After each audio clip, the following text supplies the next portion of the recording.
যে কোনো সেবা নিতে গেলে, জমির খাজনা দিতে গেলে সবখানেই মাঝে মাঝে ভালো ব্যবস্থা আছে, মাঝে মাঝে আসল হলো ওনাদের একটা সাজেশন অনেক জায়গায় আছে, সেটা হলো বাংলায় আমি বলবো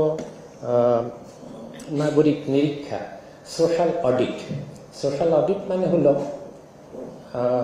সরকারের তো একটা জবাবদিহিতার জায়গা আছে, যেমন হেলথ ক্লিনিকে হেলথ ডাইরেক্টরেট আছে, তাদের কাজ হলো তাদের নিচের ডাক্তারদেরকে একদম গ্রাম পর্যায় পর্যন্ত, কিন্তু সেটা তো কাজ করে না আমরা জানি। এটা রেজিস্ট্রি অফিস, এখানেও ইন্সপেক্টর জেনারেল থেকে আরম্ভ করে ক্রমে ক্রমে ধাপে ধাপে নিশ্চিত সাব রেজিস্ট্রারকে আমরা সবাই চিনি। তো এই সবগুলো জায়গাতেই তো আমরা জানি কি হয়। এটা একটা ভালো উপায় হলো সোশ্যাল অডিটিং, মানে হলো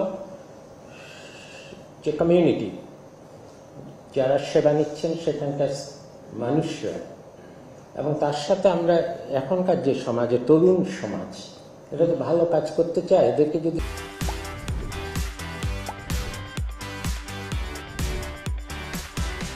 একটু ভালো কাজে লাগানো যায়, ইউনিভার্সিটি থেকে বাড়িতে গেলে গ্রামে গেলেও তারা এই কাজ করতে পারেন। সেটা হলো এই সেবা খাতগুলোতে গিয়ে সরাসরি দেখা যে কোথায় মানুষ ভোগান্তিতে পড়ছে, এটাই হলো সোশ্যাল অডিটিং।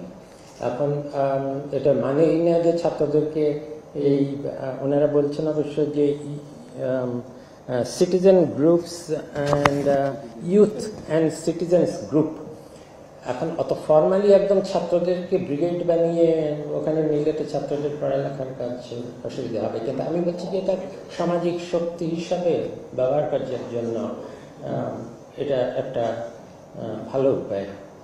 যে জবাবদিহিতা করতে হবে, যেমন স্কুলের যারা নর্মালি এক্সপেরিমেন্ট করে দেখা গেছে যে যারা এখনো আছে এটা বলবৎ, যে যারা স্কুলের কমিটিতে থাকেন, অভিভাবকদের রিপ্রেজেন্টেটিভ থাকেন, তারা কিন্তু এটা এনাফ না। এটা হলো আসলে স্থানীয় লোকরা সরাসরি গিয়ে দেখবে কোথায় ঘাটতি আছে।